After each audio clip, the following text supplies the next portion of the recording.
dirais qu'on est assez chanceux parce qu'à Québec, en ce moment, maintenant, en 2013, on a un milieu qui est extrêmement en vie, qui est extrêmement dynamique. Il y a une espèce d'effervescence qui s'est installée depuis, je dirais, les 5 dernières années, où ça bouillonne. Il y a beaucoup de jeunes chorégraphes qui émergent.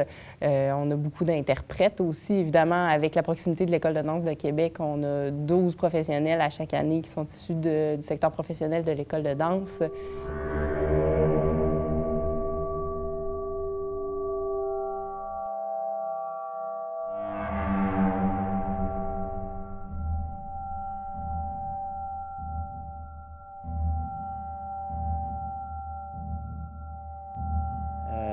Mes œuvres chorégraphiques combinent le film, les arts visuels et la danse.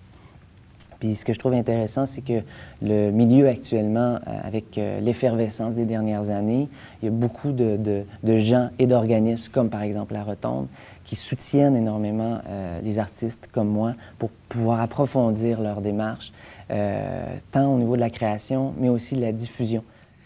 Donc, l'événement Québec Danse propose à la population de la région de Québec et encore plus à l'étendue de la province, parce qu'il y a des choses qui se passent à Montréal aussi et dans les régions, évidemment. Toutes sortes d'activités, une centaine au total, mais on parle plus d'une trentaine dans la région de Québec. Des activités avec des ateliers où les gens du public pourront participer, par exemple comme celui de traces chorégraphiques.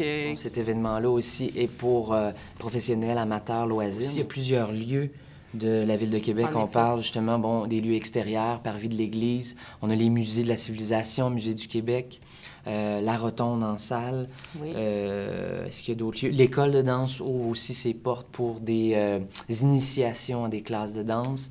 Harold Réaume sera avec les finissants de l'École de danse pour ouvrir, une classe, inviter le public à être au cœur d'un processus de création.